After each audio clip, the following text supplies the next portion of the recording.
महाराज जी आपके चरणों में कोटि कोटि प्रणाम। महाराज जी कोई भी टेंशन जल्दी से दिमाग से नहीं निकलती, बहुत कोशिश करती हूँ, इसके लिए महाराज जी मुझे क्या करना होगा? नाम जप। खाली दिमाग तो गंदगी ही तो भरेगी। अगर हमारे दिमाग में भागवतिक चिंतन है, परमात्मा चिंतन है, तो हम उसको 2 मिनट में डिलीट कर देंगे। नहीं तो जीवन भर आदमी जिसने गलत कभी बोला और सामने पड़ेगा तो जीवन भर कोई कोई द्वेष बनाए रहते हैं। विवेक तो वही कि एक क्षण में द्वेष को नष्ट कर दो और आनंद पूर्वक भगवत चिंतन में लगो। अगर भगवत चिंतन नहीं तो दूसरा कोई उपाय नहीं, आप ये पक्की बात समझ लो। अध्यात्म के बिना आप इन निगेटिव भावों को रौंद नहीं सकते। आप इनको रौंदने के लिए जब नाम जप करोगे तभी। कितना भी कोई भी भारी से भारी विपत्ति, भारी से भारी समस्या, भारी से भारी निगेटिव चिंतन हम नष्ट कर सकते हैं भगवान के चिंतन के द्वारा। ध्येय मापदी, जिन चरणों का ध्यान मात्र आपदा का नाश कर देता है। हरि स्मृति सर्व विपद विमोक्षणम, भगवान का स्मरण समस्त विपत्तियों का नाश कर देता है। और जब नाम जप करते हैं तो विवेक जागृत होता है। विवेक 1 मिनट में हटा देता है। नहीं तो उसी का चिंतन, इसने क्यों कहा, कैसे कहा, अरे फिर दूसरा, फिर तीसरा, वो इतना चिंतन करते करते फिर वो डिप्रेशन में पहुंच जाता है। ये ओवर थिंकिंग रोकने के लिए नाम जप अत्यंत आवश्यक है। इस लोक और परलोक में आनंदित रहने के लिए, दिमाग शांत और शीतल रखने के लिए हमें भगवान का चिंतन चाहे वो राम जपो, कृष्ण जपो, हरि जपो, जो नाम जपो, बिना नाम जप किए तब लग कुशल न जीव कहूं, सपने हूं मन विश्राम, जब लग भजत न राम कहूं, शोक धाम तज काम। ये शोक का धाम है संसार। कामनाओं का जाल बिछा हुआ, एक बात पूरी हुई 2 खड़ी हो गई, 2 पूरी हुई 4 खड़ी हो गई, और बार बार उसी का चिंतन करते हुए हमारा जीवन व्यर्थ चला जा रहा है। हम आनंद को तो जान ही नहीं पा रहे। आनंद किसे? हम समझ रहे हैं कामनाओं की पूर्ति से आनंद है, और कामनाओं की पूर्ति से तो और चिंता शोक बढ़ता चला जा रहा है। तो आनंद का मार्ग अध्यात्म है। हम नाम जप करते हुए सब काम करें। नाम जप करते हुए, नाम जप में इतनी प्रवीणता है, जैसे आपने हमें गाली दिया, आपने हमारी निंदा की, आपने हमें अपमानित किया, तुरंत विवेक उठेगा, नहीं नहीं, इसके भी हृदय में तो भगवान है। मेरे किसी पाप कर्म का दंड मुझे भुगताया जा रहा है। ये बेचारा तो निर्दोष है, इसको तो निमित्त बनाया जा रहा है। बड़े कृपालु भगवान, जो हमारे किए हुए कर्म का हमको दंड देकर पवित्र कर रहे हो। उससे मतलबे नहीं है, उससे मतलबे नहीं है। वो दुष्ट नहीं है। हमारी दुष्टता का किसी जन्म के जो कर्म है उसका दंड देने के लिए इसको निमित्त बनाया गया। ये विवेक, ये ज्ञान आपको 1 मिनट में बचा लेगा। दूसरी बात, इतनी नाम जप से क्षमता आ जाती है कि जैसे अपने हाथ से अपने चोट लग जाए, किसको आप गाली दोगे? अपने हाथ से चोट नहीं लग जाती, अपने किसको गाली दोगे? अपने दांत से जबान कट जाए, किसको गाली दोगे? ऐसे ही सब में आत्मस्वरूप भगवान का दर्शन कर रहा है, तो दुनिया के द्वारा किए हुए प्रहार को ऐसे ही समझ रहा है जैसे अपने हाथ से अपने को दंड में। वो किसी को दोषी नहीं समझता। सब में भगवत भाव। उमादे राम चरण रत, विगत काम मद कोह, निज प्रभु में देखें जगत, कैसन करें विरोध। तो बिना भगवान के चिंतन के इस समस्या का समाधान नहीं हो सकता। जब तक सर्वत्र समबुद्धि नहीं आएगी, ज्ञान नहीं जागृत होगा, तब तक ये जलन शांत नहीं होगी। द्वेष करने वाले पर भी हम रोष ना करें, ये अध्यात्म है, तो हम जीत जाएंगे। नहीं, कितना प्रपंच, जरा दिमाग को आप अपने खुद देखिए, कितना प्रपंच भरा हुआ है। उसको साफ करने के लिए हमारे पास नाम है, राधा राधा राधा राधा। आप खुद देखना, आप कितने गंभीर हो जाएंगे, आपको कितना आनंद आने लगेगा, आप में एक मस्ती आ जाएगी। आप खुद देखिएगा। नाम ही एक उपाय है। किसका प्रश्न था? हाँ, नाम नहीं जप करोगी तो फिर इसको नहीं हटा पाओगी। यही तो दंड है, यही दंड है। अरे देखो, यही बुद्धि अपने आप जहर खवा देती है। अपने हाथ से आदमी जहर खाता है, अपने हाथ से फांसी लगा लेता है, अपने हाथ से शूट कर देता है। ये वही बुद्धि है जो भगवान से विमुख हुई, संसार में सुख खोजने गई, और जब उसको कुछ नहीं मिला, धोखा मिला, या उसका निर्णय ठीक नहीं हो पा रहा, तो सोचता है यार अपने को ही खत्म कर दो। ये है बुद्धि। ये देखो ना, कितनी घटनाएं ऐसी घटती हैं। तो इसलिए हमें लगता है सबको नाम जपना चाहिए। गंदा भोजन छोड़ो, गंदा पेय पदार्थ छोड़ो, गंदे आचरण छोड़ो, नहीं तो तुम्हारी दुर्गति हो जाएगी। आज हंस लो हमारी बात पे, girlfriend boyfriend live in relation, आज हंस लो हमारी बात पे कि बाबा जी ऐसी बात करते हैं, ये क्या जाने। समय आएगा ना, तब तुम देखना, हमारी बात को याद करना कि तुम्हारा जीवन कहां पहुंच गया है, कितने संकट में पहुंच गया है। तो सच्चे मानो सबको नाम जप करना चाहिए, गलत भोजन छोड़ना चाहिए, गंदा पेय पदार्थ छोड़ना चाहिए, गंदे बच्चों का संग छोड़ना चाहिए, तभी जीवन उन्नतिशील होगा। जो 20 वर्ष के पहले ही ब्रह्मचर्य खो देता है वो गृहस्थी लायक नहीं रहता। समय आने पर देख लेना, एक अच्छा सदगृहस्थ जीवन निर्वाह नहीं कर पाएगा वो। तो आज हमारी समाज बिगड़ती चली जा रही, खान पान बिगड़ते चले जा रहे हैं। बच्चों को देखो ना, जब बच्चों की पसंद बोले चाउमीन, क्या कहते हैं, हाँ नूडल पिज्जा, ये पसंद है, तो हम अच्छा पदार्थ जैसे रोटी दाल चावल सब्जी, ये शुद्ध जो घर के, ये पसंद नहीं आते। बहुत संभल करके भोजन, बहुत देखो, जैसा खाओ अन्न वैसा बने मन, जैसा पियो पानी वैसी बने वाणी, जैसा करोगे संग वैसा चढ़ेगा रंग। तो आज हमारा संग भी गड़बड़, मोबाइल जो चाहो देख लो, और मोबाइल में तो पूरा संसार है, जिस जो चाहो सर्च करो देख लो। और खान पान तो देख ही रहे हैं, पवित्र हो रहा है। और पान की तो पूछो मत, पीने के लिए तो मतलब नए नए बच्चे, छोटे छोटे बच्चे सब अपेय पदार्थ पीने लगे। हाँ, तो इनसे बचे तो ठीक है, नहीं तो बुद्धि निगेटिव ही चिंतन कराएगी। तो हमें लगता है कि आप नाम जप कीजिए, पवित्र भोजन कीजिए, तो इससे आप देखना फिर आपका निगेटिव भाव शांत करने के लिए विवेक जागृत हो जाएगा, वो तत्काल शांत कर देगा जी। ब्रिगेडियर अवरेंद्र प्रताप सिंह जी। राधे महाराज जी, राधे राधे। महाराज जी, मेरा पूरा परिवार कई पीढ़ियों से श्री हरिदास स्वामी परंपरा से जुड़ा है। मैंने भी 7-8 साल में ही गुरु मंत्र ले लिया था और उसका आज तक निरंतर जाप करने का प्रयास कर रहा हूँ। महाराज जी, नौकरी के दौरान कई बार विपरीत और जोखिम परिस्थितियां आई, बिहारी जी की कृपा का अनुभव हुआ। महाराज जी, मेरी तार्किक बुद्धि होने के कारण मुझे भक्ति में काफी चीजों के जवाब नहीं मिले, इसलिए, और साथ ही आडंबर और पैसे की चमक में मतलब अध्यात्म और निराकार स्वरूप की आकर्षित हो गया मैं। और अब हर रोज ब्रह्म मुहूर्त में निराकार स्वरूप का ध्यान कर रहा हूँ। और कई बार पहले बताओ, निराकार का ध्यान होता है? लाइट को देख रहे होते हो शुरू। ध्यान का विषय जो है ना, सब ध्यान मिट जाए, जो बचे उसे ज्ञान का ध्यान कहते हैं, आत्मस्वरूप का। सब ध्यान मिटा दो, जब आप बैठो तब कुछ ध्यान नहीं आना चाहिए। वो अगर प्रकाश स्वरूप है तो अंधकार कौन है?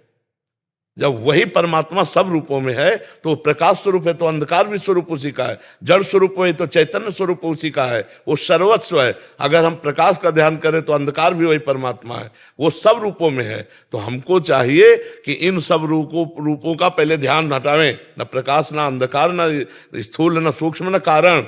और जब ये ध्यान शांत हो जाता है तो जो बचता है वो आत्मस्वरूप होता है। अन्वय व्यतिरेक 2 पद्धतियां हैं। पहले हमें व्यतिरेक पद्धति लगानी पड़ेगी शास्त्रीय, कि ब्रह्म सत्यम जगन मिथ्या, कुछ नहीं है, कुछ नहीं है। पहले इनको हम हटाएं, पहले सब ध्यान हटावें। तो हाँ, पहले आप ध्यान हटाओ। क्या आपका ध्यान शून्य में आ गया? जी महाराज, कई बार आता है और अच्छा। इस समय कोई भी चिंतन नहीं हो रहा है, ना प्रकाश, ना अंधकार, ना स्थूल, ना सूक्ष्म, न कारण। जैसे गाढ़ निद्रा, गाढ़ निद्रा में आप होते हैं क्या? लेकिन होते हैं। अभी कह रहे हैं कि राधा कृष्ण स्वरूप की ओर भी मन आकर्षित है और ध्यान मार्ग में भी, तो दोनों का समावेश बनाना चाह रहे हैं। अब हम कैसे तुम्हें बतावें कि देखो, अभी वो प्रकाश तो है नहीं जिस प्रकाश की हम बात कर रहे हैं, आत्मस्वरूप की। जब तक स्थूल सूक्ष्म कारण को मिथ्या समझ करके और स्थिति नहीं प्राप्त करोगे तब तक वो, और जब वो हो जाएगा ना तो ये सब चंचलता हट जाएगी। कि अभी हम फाइनल में इनकी तरफ आकर्षण, ना ये है ना वो है, जो है वो केवल है, उसका अनुभव करने के लिए बढ़ो। अभी वो बात नहीं है जो बात होनी चाहिए। आप स्वीकार करते हो? जी महाराज। तो आप, ये स्थूल 5 भौतिक शरीर है, इसके अंदर सूक्ष्म शरीर है, मन बुद्धि चित्त अहंकार, 5 ज्ञानेंद्रियां, 5 कर्मेंद्रियां, इसके भी अंदर अनंत जन्मों के संस्कारों का बना हुआ कारण शरीर जो स्थूल का निमित्त बना है। इन तीनों को विध्वंस किए बिना अपने चिंतन में, इनका बिल्कुल विध्वंस, इनसे बिल्कुल संबंध खत्म, साक्षी, तो जो बचता है वो है, आत्मस्वरूप है। अभी ना तो उस है का अनुभव है और ना श्यामा प्यारी कुंज बिहारी का अनुभव है। तो हमें लगता है बीच में समय बर्बाद मत करो, वही महाराज वही हो रहा है। मैं सोच रहा हूँ कि कहीं फंस रहा हूँ बीच में मैं। नहीं तो जब आप इतने बड़े महापुरुष श्री स्वामी हरिदास जी से जुड़े थे तो आपको वहीं जुड़े रहना चाहिए। महाराज मेरे भी गुरु का ही कहना है। मैं बालक दास जी तो नहीं रहे अभी, लेकिन अभी जो प्रेजेंट गुरु हैं जी तो उनका भी यही कहना है कि उनने अपना दिया है, लेकिन मैं आपसे थोड़ा सा उसमें लाइट चाह रहा था। मतलब इनको अभी थोड़ा सा द्वंद्व है कि ये बीच में वैसे हो गए थे कि निराकार स्वरूप का ध्यान, और अभी फिर से इधर आना चाहते हैं। निराकार स्वरूप हमें है, हमने जो आकार पकड़ा वही आकार पकड़ लिया। कर्मा के अनुसार मनुष्य शरीर बना, हम मनुष्य पुरुष मान रहे हैं अपने को, स्त्री मान रहे हैं अपने को। हमारा क्या स्वरूप है आप बताओ, क्या स्वरूप है? आपको कितने साल हो गए इस शरीर में रहते? 61 साल हो गए होंगे। 61 साल में 1 मिनट अपने से मिले हो तो हमें बताना। 61 साल में 1 मिनट अपने से मिले हो? 3.5 हाथ के घर में रह रहे हो, बाहर ही भटकते रहे, सब बाहर को ही अपना मानते रहे, अपने को भूल गए। उसी स्वरूप में आ जाओ। जितने शास्त्र हैं सबका कहना एक ही है।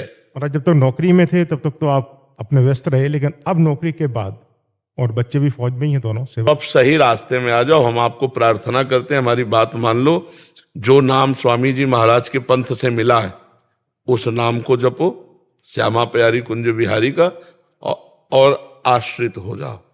आश्रित हो जाओगे तो वो मामे ये प्रपद्यंते माया में ताम तरंती थे। नहीं तो ये मन की चाल को आप अगर साधक हैं तो जानते हैं कि एक क्षण में आकाश में बैठा मिलेगा शुद्ध, और दूसरे क्षण में नाली में गिरा मिलेगा। इसका कोई भरोसा मन का नहीं है। जब तक भगवत साक्षात्कार ना हो जाए तब तक इस मन का भरोसा नहीं है। ये एक क्षण में वैराग्य धारण करता है और एक क्षण में राग में युक्त हो जाता है, पता ही नहीं चलता इसका स्वभाव क्या है। सही फरमाया। तो हमको चाहिए कि भगवान के शरण में होकर उनका स्मरण करते हुए शुद्ध ज्ञान के द्वारा चलें। तो हमें सहारा है भगवान का, वही हमारी आत्मा है, दो नहीं है। मानी संख्या से सवाल हल हो जाएगा। स्कूल में जब पढ़ते थे तो मानी संख्या से सवाल हल किया जाता था। आज भी पढ़ाई में ऐसा होता होगा, मानी संख्या इतनी तो सवाल हल हो जाए। तो मानी संख्या गुरुदेव ब्रह्म, मानी संख्या राधा कृष्ण ब्रह्म, मानी संख्या स्वामी श्री हरिदास जी। अब यहां से शुरू करो और उनकी शरण में होते हुए तो इतनी तन्मयता हो जाएगी कि आपका विस्मरण हो जाएगा, वही केवल बचेंगे। सवाल हल तभी माना जाएगा जब एक बचे, चाहे ज्ञान से आओ, चाहे भक्ति से आओ, चाहे योग से आओ, पूरी सृष्टि में एक ही बचे। चाहे वासुदेवा स्वरमित, चाहे जड़ चेतन जग जीव जत सकल राम में जान, चाहे सर्वम खलमिदम ब्रह्म, चाहे ईशावास्यमिदम सर्वम यत् किंचे जगत्याम जगत, किसी भी तरह से आओ एक। तो सही ढंग से लगो। बहुत कृपा है भगवान की कि आप परमार्थ में लगे हो, पर उसको दुचित मत रखो। दुचित कबहु परितोष न लाए। हमारा स्वरूप ही निराकार है। परमात्मा के स्वरूप की तो जाने तो हमारा स्वरूप ही निराकार है। हम जिस आकार को पकड़ते हैं उसी में बंध जाते हैं। नहीं तो हमारा स्वरूप क्या है आप कोई बतावे। सिर्फ इतना संबोधन हो सकता है, उसी को ब्रह्म को, उसी को आत्मा को, उसी को परमात्मा को, केवल संबोधन है। लेकिन है क्या? वो तो अनुभव गम में भजें जे संता, अनुभव के द्वारा आता है। वो अनिर्वचनीय वाणी से बताया नहीं जा सकता। तो हम कहते हैं कि लगो और तीव्र गति से लगो, क्योंकि पता नहीं कब श्वास अंत हो जाए। बिल्कुल महाराज, लाइफ एंड पे आ रही है, बाइंडिंग है, तो अब लगो, खूब तीव्र गति से लगो। समझ में आ रहा है? आप जी क्या कह रहे थे? मम्मी के कहने पे आज वैसे विशेष दिन है, आपकी कृपा से आज आपके दर्शन तो हुए, लेकिन आज का दिन मम्मी का है जिन्होंने मुझे जन्म दिया है, उनका जन्मदिन है। तो कल उन्होंने कहा था कि कल विशेष स्नान होता है, तो उन्होंने कहा स्नान करने जरूर जाना यमुना जी के। तो हम रात को करीबन जब वहाँ से तलहटी से आए और समय मिला तो वहाँ गए, तो वहाँ सबसे बोला कि यहाँ पे कोई सफाई भी कर रही थी अभी, यहाँ लेडी और महाराज भी हैं, सब है। तो सब कह रहे कि यहाँ तो कोई नहीं है। अब मुझे मेरी भारिया है, उनको दोनों को दर्शन हुए, कोई और भी नहीं। जैसे मेरे साथ आया है अभी हाल, उनसे बोला कि आपने देखा? बोले किसी ने देखा। हम दोनों कह रहे कि हमको तो नजर आई। तो ऐसा लगा साक्षात यमुना महारानी के दर्शन हुए कल। यहाँ तो दिव्य सहचर्या भगवान का दिव्य धाम है। यहाँ तो कुछ भी दिव्यता हो सकती है, या तो कोई आश्चर्य की बात नहीं है। ये तो बहुत दिव्य धाम है वृंदावन। यहाँ तो प्रिया प्रीतम विराजमान है, अनंत सहचरियाँ हैं। कौन सहचरी यमुना जी की सेवा में थी, कौन क्या कर रहे, पता नहीं कौन सी शक्ति कहाँ विचरण कर रही है। तो धाम है ना प्रभु का। हमारी दृष्टि हो तो हम पहचानना शुरू कर दे। जी मुकेश अग्निहोत्री जी, राधे राधे महाराज जी।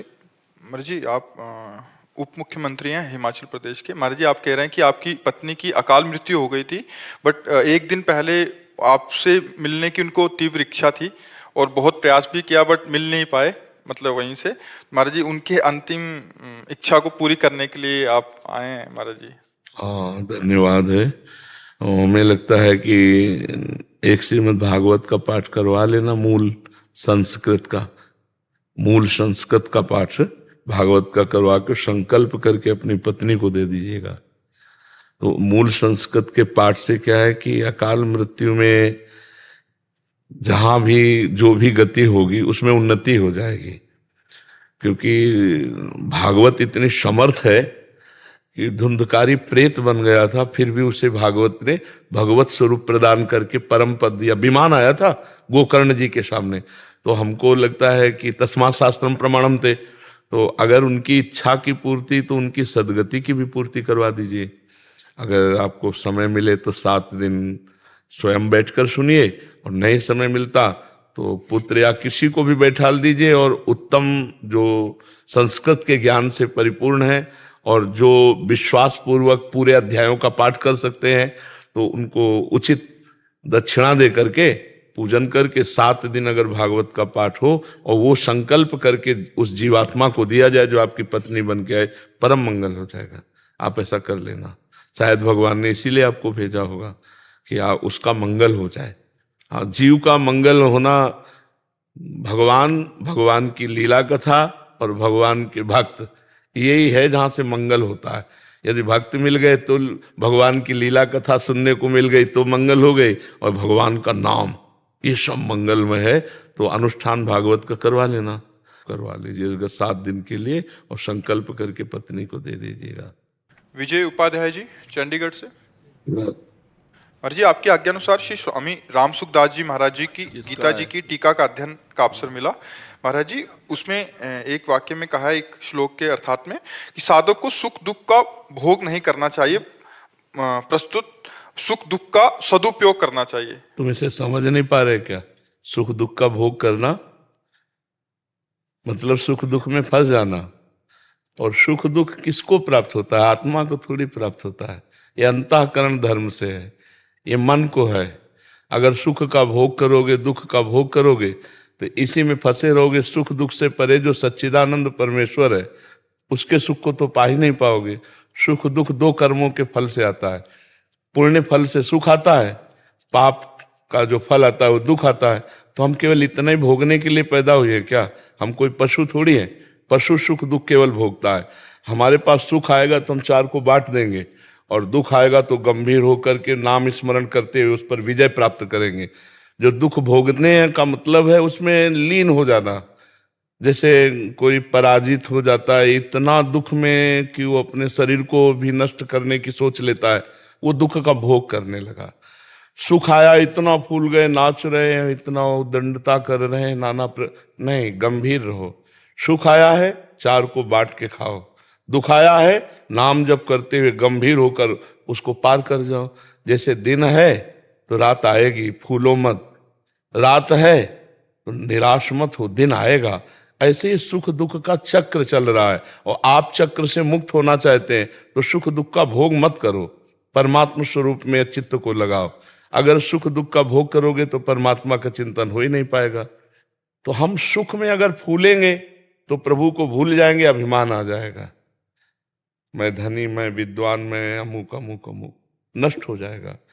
दुख में अगर हम डूबे तो प्रभु को भूल जाएंगे, हम अपने को बड़ा हे समझकर अपने जीवन को बर्बाद कर लेंगे। सुख और दुख दोनों से हम साक्षी भाव से देखें उसको। सुख आया बांट देते हैं और आनंद मगन रहते हैं, और दुख आया तो आनंद स्वरूप परमात्मा में चित्त लगाकर उसे भोग लेते हैं। देखो, कहीं आपको जलाया जाए, कष्ट दिया जाए तो आपको अच्छा लगेगा क्या? नहीं लगेगा ना। लेकिन जिन महापुरुषों ने सुख दुख का त्याग कर दिया, वो कह रहे हैं, तेरा किया मीठा लागे, हरि नाम पदारथ नानक मांगे। श्री गुरु अर्जन देव जी के वचन है। तपते हुए तवे पे बैठा दिए गए, ऊपर से तप्त बालू डाली जा रही, और वैसे मुस्कुरा रहे हैं जैसे फूलों की वर्षा उनके ऊपर हो रही हो। तेरा किया मीठा लगा। अब आप सोचो, परमात्मानंद में जो मगन है तो इतना बड़ा दुख कि सोचकर हृदय कांप जाता है। लाल लोहे का तवा उस पर बैठाल के ऊपर से तप्त बालू डाली जाए और कितने कितने कष्ट दे खौलते हुए उसमें, लेकिन मुस्कुराहट उनके रही, क्योंकि परमेश्वर के सुख में, परमात्मा सुख में वाहे गुरु वाहे गुरु वाहे गुरु, बस इतना ही तेरा किया मीठा लगा। मतलब कैसी स्थिति है महापुरुषों की, कैसी स्थिति है। यहाँ थोड़ी प्रतिकूलता मिले तो भक्ति में संशय होने लगता है।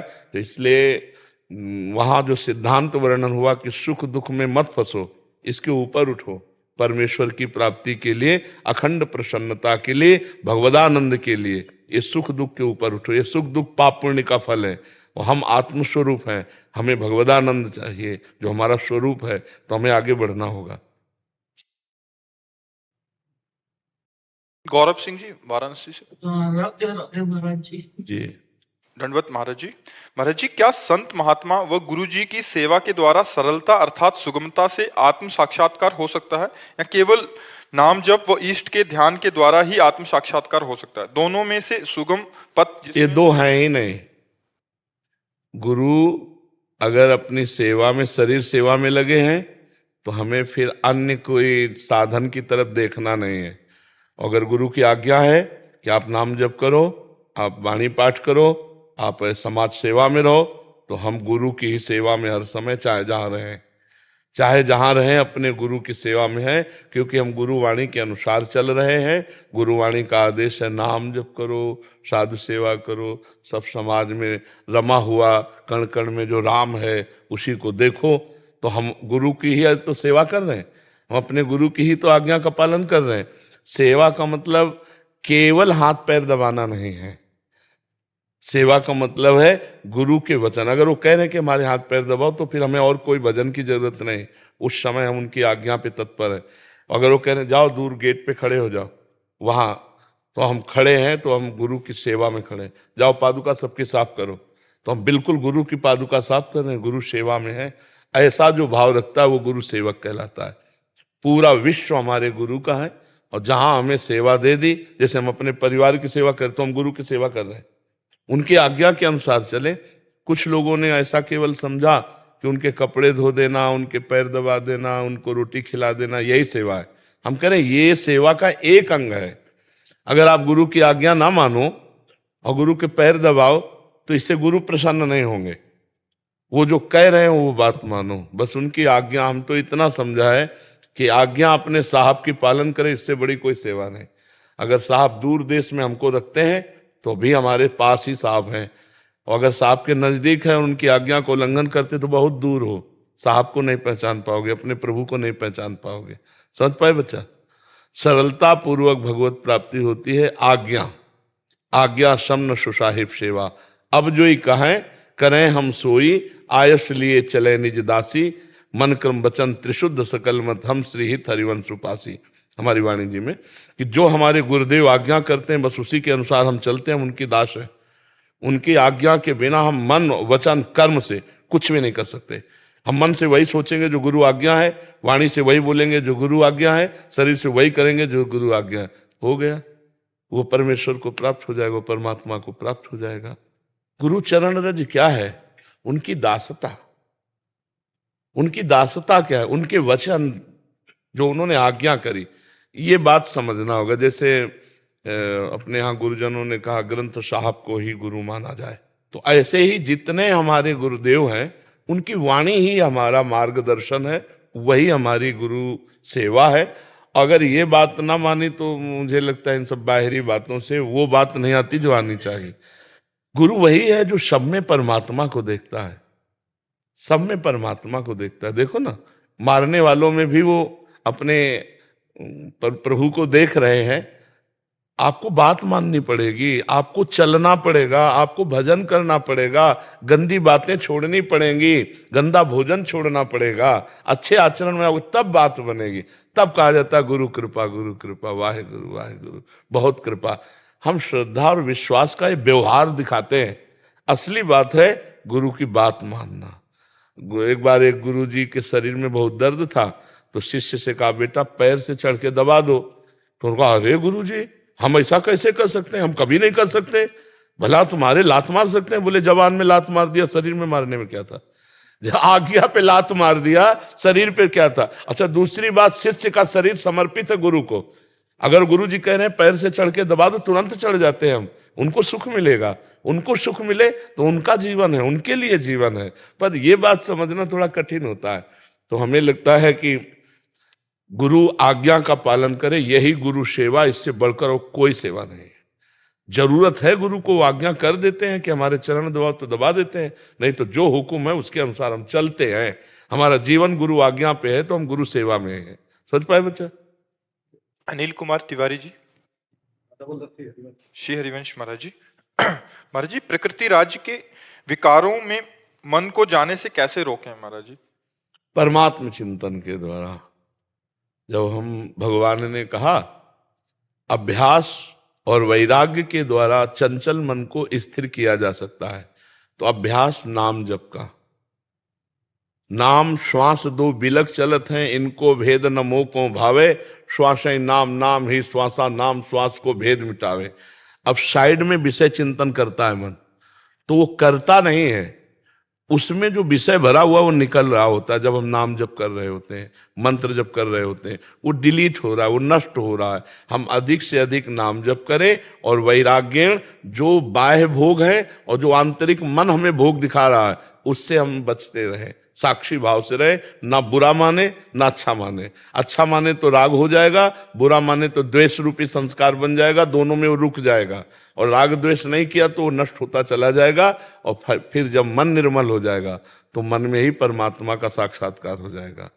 मन ही भगवान है। इंद्रियों में मैं मन हूं, जहां निर्मल मन हुआ सो भगवत साक्षात्कार हो गया। निर्मल मन जन सो मोहि पावा, और मोहि कपट छल छिद्र न भावा। तो खूब परमात्म चिंतन, भगवत चिंतन किया जाए, ऐसा अव्यावृत भजनात्, अखंड भजन, तद विस्मरणेन परम व्याकुलतेति। अगर थोड़ी देर के लिए भी नाम छूटे तो हम ऐसे व्याकुल हो जाए, जैसे मछली को जल से अलग करो तो तड़पने लगती है, तब जाकर विषय चिंतन नष्ट होता है। पहले विषय चिंतन नष्ट होगा, फिर विषयों के द्वारा जो अनंत जन्मों में हमसे पाप हुए वो सब भस्म होंगे, तब भगवत साक्षात्कार हो जाएगा। जिसे संचित कर्म कहते हैं, वो सब भस्म हो जाते हैं जो निरंतर भजन करता है। नाम कीर्तन, नाम जप, गुरुवाणी का अपने अनुसरण, जो वाणी है उसका गायन श्रवण, ये सब हृदय के मल का नाश करने वाले हैं। बस निरंतरता रहनी चाहिए। सातु दीर्घ, पातंजलि जी कह रहे हैं, सातु दीर्घ काल निरंतर सत्कार सेवितो दृढ़ भूमि।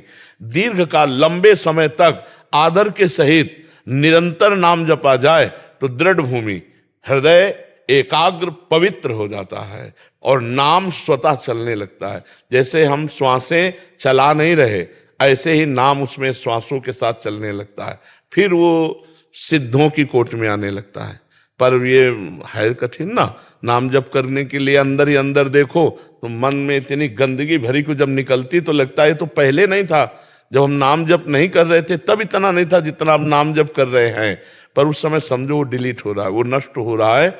नाम जप करते हुए जो गंदगी बात आती है ना, वो सब नष्ट हो रही, गंदी बातें नष्ट हो रही है। क्योंकि मौका पता नहीं कब मिलेगा। गुरु नानक साहब ने बोला, पवन गुरु पानी पिता माता धरतम हत। पवन गुरु है, पानी पिता है, धरती हमारी माता है। जी जी। पर हम इसको इतना विशैल कर चुके हैं। मैं तो पंजाब से आया हूँ जी जी। तो हमारी तो पंजाब की धरती पे बड़ा अच्छा था, पर अब माहौल इतना जहरीला हो गया है जी। इसके बारे में हम मार्गदर्शन करें। इसमें क्या है कि हम इतने वासनाओं से युक्त हो गए कि हम प्रकृति को दूषित करने लगे हैं। अपनी वासनाओं के खेल से ही ये सब प्रकृति दूषित हो रही। जहां देखो रुपए के लोभ से वृक्षों को काटा जा रहा है। जो ऑक्सीजन देते हैं, कार्बन ऑक्साइड लेते हैं, वो वृक्ष ही नहीं रहेंगे तो प्रदूषण बढ़ेगा कि नहीं बढ़ेगा? अच्छा, हम जब आपको अभी यहाँ के 26-27 वर्ष पहले करें, वृंदावन में 2-4 गाड़ी दिन में आ जाए तो आ जाए, नहीं यहाँ गाड़ियां नहीं आती थी। अब यहाँ कदम रखने की जगह नहीं रही, इतनी तो गाड़ियां चल रहे हैं कि जब हम यहाँ वृंदावन पहली बार आए थे तो यमुना जल पीते थे कमंडल से। हमारी नदियां दूषित हो गई, हमारा वायुमंडल दूषित हो गया, हमारा भोजन दूषित हो गया। शुद्ध गाय के दूध का या जो गांव में जैसे मठा बनता ना, और शुद्ध बिना खाद की अनाज की रोटी, तो वैसे ही मतलब अब आप देखो इतना केमिकल कीड़ा नष्ट करने के लिए और उसको अधिक अन्न उपजाने के लिए इतना डाला जाता, अन्न दूषित हो गया। लोग पैसे के लोभ से दूध को दूषित कर दिए, इतना लोभ, इतनी वासनाएं बढ़ गई, ऐसे पूरा वातावरण दूषित हो रहा है। और केवल प्रकृति दूषित नहीं हो रही, पुरुष भी दूषित हो रहा है। आप देखो गंदी गंदी बातें हृदय में ही रात दिन चलती रहती हैं, भगवान का चिंतन, अध्यात्म का चिंतन, ये नहीं, कहीं देश के लिए या अपने समाज के लिए या अपने परिवार के लिए, अपने गांव के लिए समर्पण की वृत्ति का चिंतन तो होता नहीं, तो इसलिए पूरा वातावरण बिगड़ता चला जाए। आप देखना कुछ दिन के बाद खेती से अन्न उपजना मुश्किल हो जाएगा। ये जो आप केमिकल डाल रहे हैं, जो खादें डाल रहे हैं, ये धीरे धीरे उसकी जो शक्ति है उसको छीण कर रहे हैं। क्योंकि जैसे उपजाऊ भूमि में 15 मन गेहूं होता था, स्वतः गाय का गोबर डालकर ऐसे बनाने, आज 50 मन हो रहा है। तो गेहूं तो बहुत बढ़ रहा है, लेकिन वो शक्तिहीन है, उसमें केमिकल के अन्न का प्रभाव जो है ना, वो उससे दूषित हो गया है और भूमि दूषित होती जा रही। आप खाद डालते रहो, फिर वो खेत जो है जिस दिन अपनी शक्ति खो देगा तो उसमें अन्न उपजाना मुश्किल। और देखो प्रकृति कितना सब वस्तुएं गुप्त करती चली जा रही। आम के बगीचे थे, आपके खेत नहीं है, आपके पेड़ नहीं, लेकिन आप 10-20 किलो आम ला सकते हैं, ऐसे बगीचे थे। देहात की बात कह रहा हूं, एक पेड़ नहीं रह गया। कुछ लोभ से लोगों ने, और कुछ प्रकृति का ऐसा हुआ कि बड़े बड़े पेड़ सब सूख गए। तो अब ये वायुमंडल हमारे द्वारा ही नष्ट किया गया है, हमारे द्वारा ही दूषित किया जा रहा है। अब भगवान बुद्ध सद्बुद्धि दे तो बिना वृक्षों के, आपको हम कह रहे हैं हमारा जीवन अधूरा है। उसी से वर्षा होती, उसी से हमारा जीवन, और अब सब जगह वृक्ष काटे जा रहे हैं, सब जगह ऐसे ऐसे वृक्ष काटे जा रहे हैं, बड़े बड़े जो शुद्ध ऑक्सीजन देते हैं, जैसे पीपल है, वटवृक्ष है, नीम है, ये बहुत आवश्यक वृक्ष हैं, अपने बीच में होने चाहिए। तो अब इसके लिए भगवान ही सद्बुद्धि दे तो हो सकता है, नहीं ऐसे कितना कर सकते हो। बड़े बड़े नाले यमुना जी में गिर रहे हैं, पूरी मतलब आप देख लो तो आपको लगेगा कैसे हमारी नदियां पवित्र हों। जैसे गंगा है, यमुना है, ये तो पावन नदी हैं, और वो स्वभाव में अपने परम पवित्र, इसलिए भक्त लोग आज भी सेवन कर रहे हैं। लेकिन जगह जगह नाले सब उन्हीं में गिर रहे हैं, और बड़े बड़े अनुष्ठान किए गए कि यमुना जी शुद्ध हों। जब तक हम लोग खुद तैयार नहीं होंगे और थोड़ा सहयोग मिले सरकार का, ऐसे सब लोग वृक्ष, एक परिवार का अगर एक वृक्ष लगावे तो हमारी, लेकिन परिवार पूर्वजों के लगे हुए वृक्षों के नगद पैसे मिल रहे हैं, तो कटवा के शराब पी रहे हैं, वृक्ष कहाँ से लगाएंगे। खान पान बिगड़ रहा है, अर्थ लोलुपता बढ़ रही है। तो हम तो भगवान ही से प्रार्थना कर सकते हैं कि हमारे देशवासियों की बुद्धि बदले तो प्रकृति शुद्ध हो। क्यों, और क्या उपाय हो सकता है? नहीं ठीक है जी, आपका हमें शुद्ध बुद्धि मिलेगी। हाँ, हमारी द्वारा जो प्रकृति की इस शोभा को, शांति को, सुख को नष्ट किया जाता है, ये हम ही लोग सुधारें उसको। हम ही लोग सुधारें तभी सुधर पाएगा, और हम लोगों को सुधारेंगे भगवान, वही सद्बुद्धि प्रदान करे जी। आनंद कुमार गुप्ता जी। राधा राधा जी गुरुदेव, आपके चरणों में कोटि कोटि प्रणाम।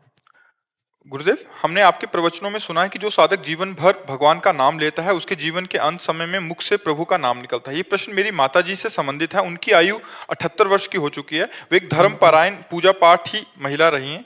महाराज जी कह रहे हैं कि उन्होंने सारे ग्रंथों का और धामों का यात्रा किया, ये पाठ किया, वो पाठ किया। महाराज जी अब कह रहे हैं कि अभी उनकी उम्र 78 वर्ष हो गई है, बट उनसे अभी कुछ नहीं बन पा रहा। महाराज जी, वो अगर हम पूछते भी हैं कि आप क्यों नहीं कर रहे, महाराज जी इस समय में उनका सब कुछ छूट गया। महाराज जी पूरी उम्र भर तो किया, बट हाँ देखो, हाँ एक बात समझो, 2 डिपार्टमेंट है, एक है पुण्य और एक है भगवान का आश्रय लेकर भजन करना।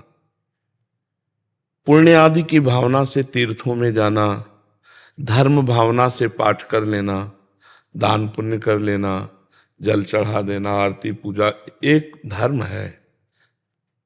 लेकिन आर्त भाव से भगवान की शरण होकर उनका भजन करना, अगर वो किए होती तो इस समय गाढ़ अवस्था भजन की होती। भगवान के सिवा कुछ नहीं।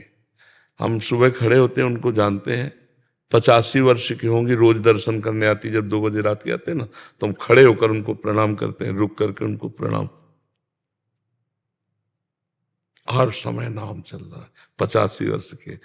तो क्या हुआ, हम लोग दान पुण्य इनको और या पाठ आदि को या तीर्थ अवगाहन को हम ऐसा मान लेते हैं कि भगवान की बहुत बड़ी भक्ति है। प्राय लोग अरे बड़े भगत हैं, रोज गंगा नहाने जाते हैं, बड़े भगत हैं, बद्री नारायण होया है। एक गांव की बात, बद्री नारायण गए लेकिन हृदय से कभी नारायण की शरण नहीं हुए, तो उनका शुभ कर्म बनेगा ना कि भजन बनेगा। शुभ कर्म और भजन में अंतर है। फावड़ा चलाना भी भजन हो जाएगा, व्यापार करना भी भजन हो जाएगा जब हम भगवान की शरण में होकर अंदर से, और हम निरंतर भगवान के नाम में डूबे हैं। तो अभ्यास कहाँ जाएगा? इसी समय के लिए तो है कि मानो हमारी ऐसी स्थिति आ गई कि हम मूर्छा में हो गए या मृत्यु जनित कष्ट, बहुत दुख है बीमारी में, अब बुद्धि उसमें शिथिल हो रही, तो उसमें नाम चलेगा, क्योंकि जीवन भर नाम जप किया है तो नाम चलेगा। अब जैसे इस तरह के भागवतिक कार्य हैं, इन कार्यों से अगला जन्म मिलेगा और फिर शुद्ध भक्ति का संस्कार आएगा, तब वो भगवान की प्राप्ति होती है। या अंतिम समय कोई याद दिला दे कि राम राम कहो, राधा राधा कहो, और वो कह भी नहीं पा रहे लेकिन कान में सुनाई दे रहा, तो काम बन जाएगा। अभी आपके ऊपर है।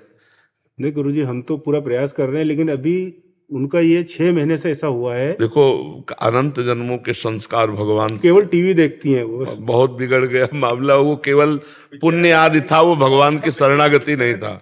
अब सोचो, टीवी देखने का मन बुढ़ापे में, अरे जाना है भैया भगवान के यहाँ जाना, तो प्रपंच झूठा, झूठे पे झूठा। टीवी क्या है? झूठे पे झूठा नौटंकी नाटक है कि नहीं है? मतलब फिल्म है, सीरियल है, एकदम झूठा, प्योर झूठा, झूठे पे झूठा।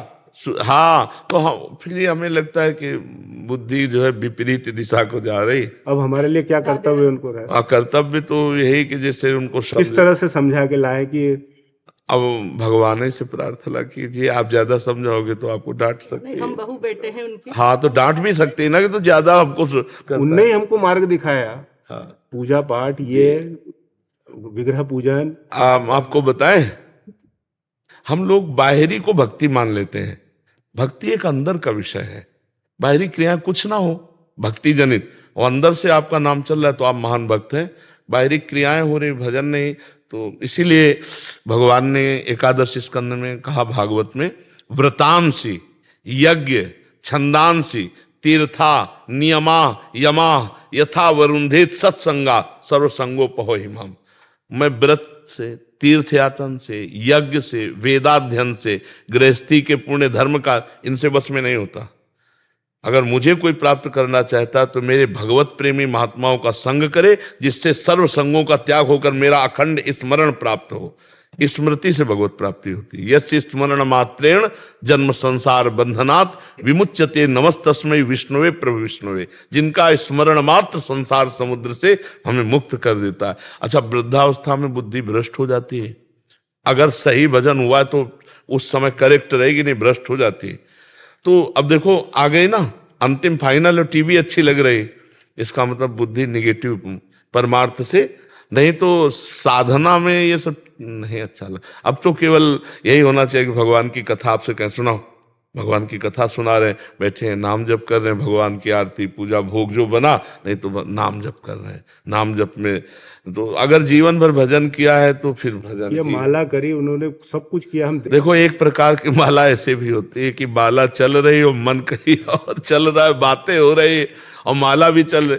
ये आश्रय की बात कह रहे हो, आश्रित से हाँ सारा काम बनता है। जब शुरू से भजन किया जाता है तो उसका एक प्रकाश हो जाता है। और अगर थोड़ा माला इधर घुमा लिया, तीर्थ यात्रा, ये शुभ कर्म होता है। तो अशुभ कर्म भी तो है, वो अपना प्रभाव दिखाएंगे। तो अब आपके हाथ में है, आप उनको कथा सुनाओ, जैसे भागवत की है, भक्तमाल की है, नाम सुनो। जब कहें टीवी देखो तो प्रवचन सुनाओ, नाम कीर्तन सुनाओ, और संतों के प्रवचन सुनाओ। टीवी में इधर उधर मत लगाओ। अब जैसे बुरी दशा आने के पहले बुद्धि बदली जाती है, तो अब अंतिम बिगड़ जाए इसलिए माया उनकी बुद्धि को बदल रही है। अब आप ही देख लो, नहीं तो कोई उपाय नहीं। इसीलिए तो जन्म जन्म मुनि जतन कराहे, अंतराम कहे आवत नाहे। गुरुदेव, हमारी एक इच्छा है कि उनके लिए भागवत पाठ करा लें क्या? हाँ जिंदा है अभी तो करवा लो और अच्छा रहेगा। बिल्कुल बिल्कुल बिल्कुल, बहुत सुंदर बहुत सुंदर बहुत सुंदर। के अंदर ही घर के अंदर ही घर के अंदर हाँ वो संस्कृत वाला पाठ करवाओ, मूल संस्कृत। नहीं वो तो बहुत बड़ा प्रोग्राम है, वो बाहरी लोग, हाँ अपने उनके कल्याण के लिए उनके कान में शब्द पढ़ते रहे, ऐसी जगह पंडित को बैठा दो और दीपक जलाकर कलश आदि का और फिर पूजन करवा के भागवत का 7 दिन पाठ करवा लो, 7 दिन। ऐसे तो उन्होंने जीवन में भागवत कम से कम 50 बार। हाँ देखो हम यही बात कहते हैं कि हृदय समर्पित कहाँ है, क्या हृदय समर्पित ऐसा कर सकता है इस समय? इसके तो आंसुओं से कपोल भींगे हुए और कि प्रभु बस मैं आ रही हूँ, बाप के लायक है, रात दिन प्रभु का चिंतन, रात दिन भजन, तो फिर माना जाए कि 50 बार भागवत, एक 20 लोग भागवत का अगर रंग लाया होता तो क्या ऐसी स्थिति होती ना। एक भगत जी आए थे और उनका 20 साल से नाम जप कर रहा हूँ और अपनी स्थिति बताई तो हमका भैया छेद बंद नहीं किए और अगर भरते रहोगे तो मटकी नहीं भरेगी, छेद बंद कर दो और एक एक बूंद डालते हो तो एक दिन भर जाएगी। तो छेद को तो जल्दी कोई बंद नहीं करता।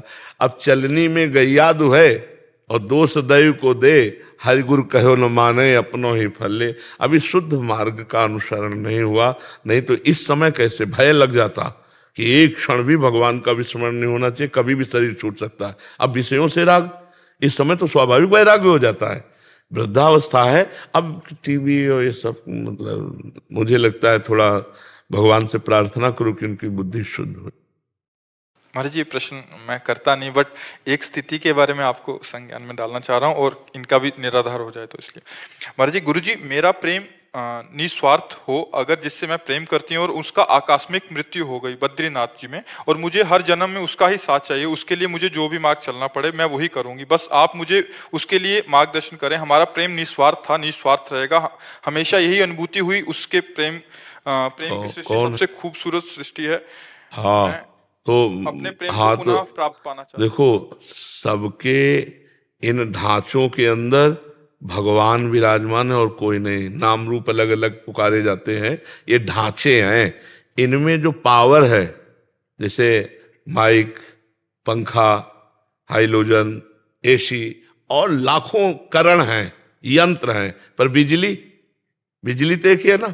तो सबके अंदर पावर एक है, परमात्मा। आप भगवान श्री कृष्ण की आराधना करो कि उस शरीर के अंदर आप ही थे। अगर वो शरीर प्रिय होता तो शरीर रख लेते, शरीर किसी को प्रिय नहीं होता, चाहे जितना प्यार शरीर से कर रहे हो उसको नहीं जानते, लेकिन जब वो चला जाएगा तो शरीर पैसा दे के नष्ट करवा दोगे, आग लगवा दोगे। इसका मतलब शरीर से प्यार नहीं कर रहे थे, उसी से प्यार कर रहे थे, परमात्मा से। तो सबके अंदर मूल में परमात्मा ही है। श्री कृष्ण को विराजमान करके आराधना करो कि मुझे जन्म जन्म तुम ही पति रूप में मिलो। वही थे शरीरों का कि वही रूप, वही पांच भौतिक शरीर कभी नहीं। ये हमारे प्रभु का सृष्टि का ढांचा ऐसा बनता है खांचे से कि दोबारा देखने को नहीं मिलेगा। अब बताओ कितने लोग हैं, सबकी आंख और नाक कान और सब अलग अलग पहचाने जाते हैं, और वो असंख्यों लोग और सबका फिंगरप्रिंट अलग ही मिलेगा। यार कितना चमत्कार मेरे प्रभु का है। नहीं तो ये तो नाशवान शरीर है, वही जन्म जन्म मिले क्योंकि वही अंदर थे तुम्हारे पति के, और वो चले गए तो तुमने कहां उसको रखा, कहां उसको माना, उसको नष्ट कर दिया ना। तो जो उनके अंदर थे वो प्रभु श्री कृष्ण थे, उनको तुम जानती नहीं, उनको तुम मानती नहीं हो।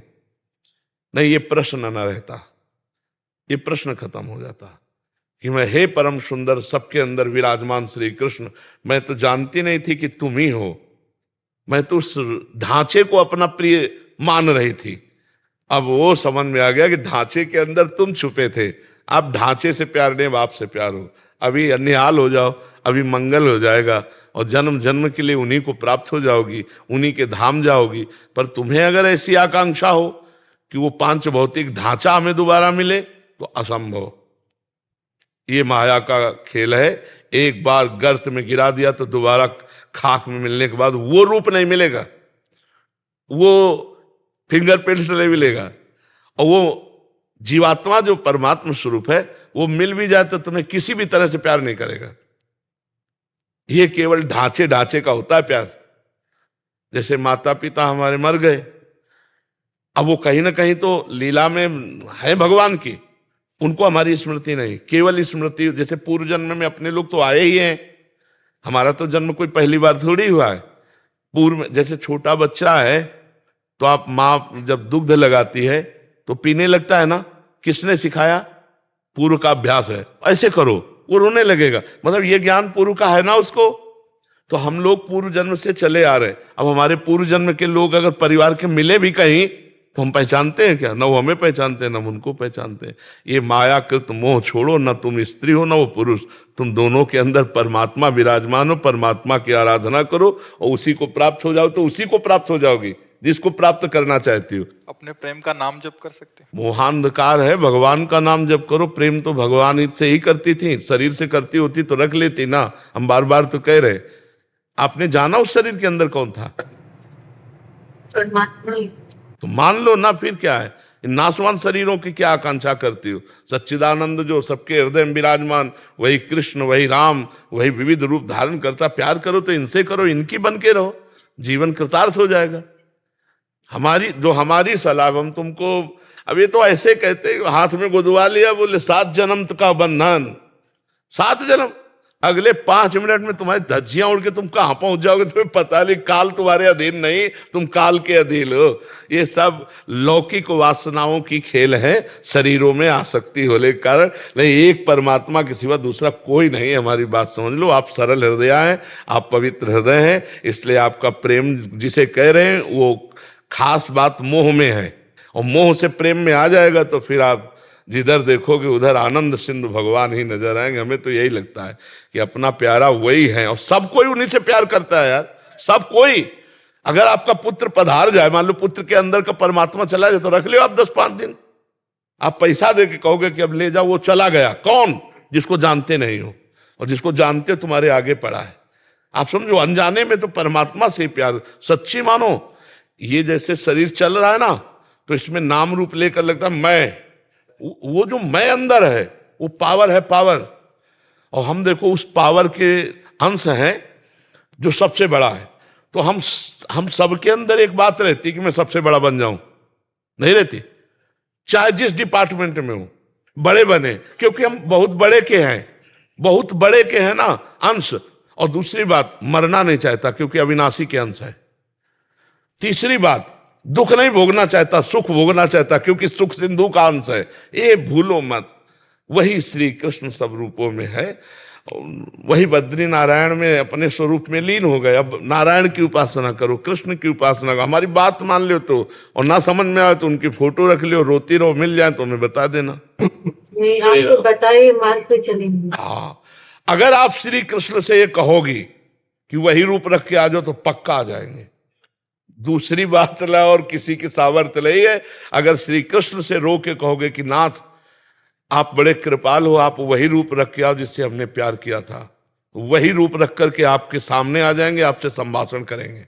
पर इतना भजन हो, सुमिर पवन सुत पावन नामू, अपने बस करी राखे रामू। जब अपने बस कर लोगी तब ये बात आएगी। और इतना करने के लिए ऋषि मुनि पूरी जात की ताकत लगा देते हैं, तो आप भी ताकत लगाइए, ब्रह्मचर्य से रहिए। अगर आप उसको प्यार करते हैं तो हमारी बात मान लो, देख लो निर्वाह करके। ब्रह्मचर्य से रहना, किसी पुरुष का स्पर्श न करना, नाम जप करना, थोड़ा अन्न खाना, और इसके बाद परमात्मा से कहो कि मैं प्यार करती हूं। वही आपको उसी रूप में आना पड़ेगा और पक्का आ जाएगा, पक्का। हम अपने अनुभव की बात कहते हैं, पधारे हुए महापुरुषों के लिए जब प्रबल आकांक्षा की तो भगवान वही रूप रख करके हमसे मिले आकर के। तो इतना साधन जोर का करो कि अब ये आसक्ति है, अब करो आसक्ति के अनुसार, तो फिर समझ में आएगा। अब देखो, केवल बातों से तो समझ में आएगा नहीं, माया पर विजय प्राप्त करके ही मायापति से हम जो चाहे वो प्राप्त कर सकते हैं। ऐसे नहीं, बहुत कठिन है, बहुत कठिन है। हाँ, प्यार का निर्वाह करना है तो वृंदावन में बैठी ब्रह्मचर्य रहना, हम जब कह रहे, और नाम जप करना, और प्रभु ही थे वो, और प्रभु से प्रार्थना करना कि जैसे मंजनू से लैला का, और लैला का मंजनू से था ना, तो मंजनू बहुत व्याकुल एकांत में विह्वल था। लैला धनी घर की थी, तो मंजनू भूखे पागल, तो पूरी बाजार में ऐलान करवा दिया कि मंजनू जहां खड़ा हो जो मांगे उसको खवाया जाए। अब ये जब बात दुकानदारों से पता चली कि लैला का आदेश, तो हजारों मंजनू तैयार हो गए, रबड़ी और जलेबी और सब समोसा खाने वाले हजारों। अब वहां हर दुकानदार जो है लंबा पर्चा पहुंचाता, तो उनका मंजनू तो इतना नहीं खा सकता क्योंकि प्रेम में वो विकल रहता है। अरे बोले हजारों मंजनू हो गए। तो लैला ने कहा कि मंजनू की पहचान तो ज्यादा मिनट नहीं लगेंगे, बुलाओ, कह दो कल लैला मिलना चाहती है मंजनू से। तो हजारों मंजनू उसके दर्शन के लिए, और असली मंजनू भी आया कि लैला दर्शन। तो एक चाकू रखी और कटोरा रखी और लाइन से मंजनू आए। तो उन्होंने कहा अपने दिल का खून चाहिए मुझे, दो। तो रबड़ी पीने वाले मंजनू तो खसक गए जितने थे खून भागे हुआ से। और जब असली मंजनू आया तो उन्होंने, लैला सामने नहीं थी, लैला का संदेश था कि अगर तुम मंजनू हो तो हमें अपने दिल का खून दो। तो ऐसे उठाया और ऐसे सोई पकड़ लिया कि असली मजनू। खून देने वाला तो असली मजनू कोई बिरला ही होता है, रबड़ी रसगुल्ला खाने वाले मजनू तो बहुत होते हैं। परमात्मा के प्रति जो हमारा प्यार है, वो प्यार जो रूप का होगे वो रख के आ जाएंगे, वो हर रूप उन्हीं के हैं। पर इसमें साधना करनी होगी, बिना साधना के नहीं। हाँ, और साधना करना शुरू करोगे तो माया प्रश्न खड़े कर देगी। छोटी मोटी बात है, ब्रह्मचर्य रहना कोई खिलवाड़ है? वो प्रेम में इतनी सामर्थ्य कि आप कर सकते हो, लेकिन उसी के जैसा, उससे अच्छा ऐसा आकर्षण दिया जाएगा। अब लिख लो कागज में, ऐसा आकर्षण दिया जाएगा, चाहे दिमाग में लिख लो, कि आपको लगेगा मेरी साधना का फल मिल गया। फिर वो बात नहीं बनेगी। जैसे भगवान शंकर के प्रति पार्वती जी तपस्या कर रही थी, तो सप्त ऋषि आकर बोले, अरे तो किसके लिए तपस्या करे? मुंडों की माला, चिता की भस्म, जटाजूट। भगवान विष्णु जिनके दिव्य पार्षद ऐसे ब्याह करवाएंगे, छोड़ो तपस्या। तब जानते हो उन्होंने क्या कहा था? कोटि जन्म लग रगर हमारी, बरौ शंभुनता रहूं कुमारी। करोड़ जन्मों तक तपस्या करूंगी और हर जन्म में यही मांगूंगी कि भगवान शंकर हमारे पति हों, मुझे कुछ। ये बात ये जिंदगी में रखोगी तब पास हो पाओगी। पर हम आपके भाव को और आपके प्रेम को दंडवत करते हैं कि हाँ, बस आप अपने प्रेम को थोड़ा मोड़ दीजिए, मोह से हटाकर प्रेम में ले आइए। वो श्री कृष्ण हैं, श्री कृष्ण ही थे, श्री कृष्ण ही रहेंगे, तभी बात समझ पाओगे आप। राधा राधा राधा राधा राधा राधा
राधा राधा राधा